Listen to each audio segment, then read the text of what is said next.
My name is Jonah Kasinga. I'm a software developer. I develop software at a company called Mavtech Planet. Mavtech Planet is a software company, and its trade is basically software development and website design and development. We develop real-world solutions that apply to the business world and install them and sell them. Things have changed today, and this is a digital era, like everyone says. It has become so expensive, as a matter of fact, to run business without taking care of the digital bit. For example, if we looked back in our traditional setup, where if someone wanted to monitor whatever was happening in their small shop, they would need to hire an extra relative, for example, to keep monitoring the other employees or an extra staff to always help them out in balancing. That is something we always did in the traditional setup. Now that thing takes a lot of time, first of all.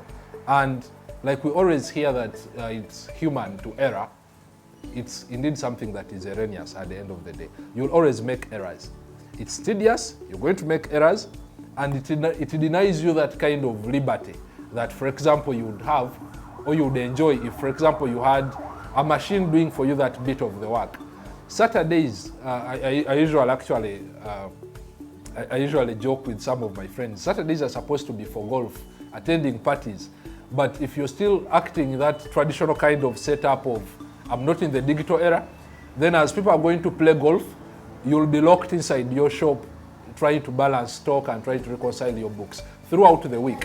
When in reality, this is something that would have been done for you by, for example, an app with just a single click. If you really needed an app, given the different trends of something being off-shelf or something being custom, from an expert kind of point, I would talk about something that is custom. I would recommend that. Simply because with this, you're sitting down with someone who will understand your language, he will understand exactly what you do, and he will be on site. He will be at your business, at your organization, and will get to know what exactly you're doing. Then they will sit down and build an app that is tailored exactly to that. Now, there is what we call the after-sales service, or what we call the user support. Here is the interesting bit. Getting an app from within will always guarantee that you have someone on site to support you in case you're stuck somewhere. These apps also break down, just like machines and every other thing. They break down and they need maintenance. Now, for something that is done locally here or by a developer that is within, it becomes very easier when it comes to things like user support. This is a person who is just a phone call away, and maybe he's on the road, and within some hours or within a day, he has reached your premises. So when it comes to these apps and the pricing and everything, when you want to balance it at the end of the day, a person may think of it being expensive. However, when we look at a customized app, for example, a customized app will always do exactly what you want. For example, you may put off certain features for a start. At the end of the day, when we are developing these apps and we are talking about customization, it's sort of developing according to your budget.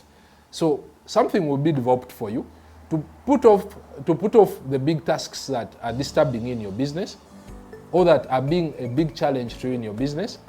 But at the end of the day, no compromising of quality, and also you're not spending a lot. Yeah. So it's all down to customization. Customize something and it will be affordable for you. It gets tricky if you're going to go online maybe or fly out and pick something off shelf. You'll buy it the way it is, because unlike a customized package, the other kind of package that you're going to import, you may not enjoy the luxury of saying, I don't want this and I don't want this other bit. For me, my shop, I only want to maybe handle this and leave out other features, for example. Some people still think these computers come when they're already loaded with software. Yeah, which is something really weird. It speaks volumes about how much work we still need to do about sensitization. This is the 21st century, and if we still have someone who is thinking that a software comes when it's already loaded on a computer and it's not developed by a human being, then it's worrying. So we've got a lot of work to do as far as policy making is concerned. If we spared some time and sold out the bit of technology and fronted it, then it's something I feel we would reap big from. Technology is broad. You can't learn the whole of it. Pick out one area that you feel is of your interest, master in it, become good at it, marry it with business, and become a technopreneur. That will work wonders for you. You won't need to go around hunting for jobs. You will employ yourself. So a good app should be doing exactly what you do at your workplace. A good app should be actually playing to the rules of the requirements that you agreed with whoever was developing it at the start.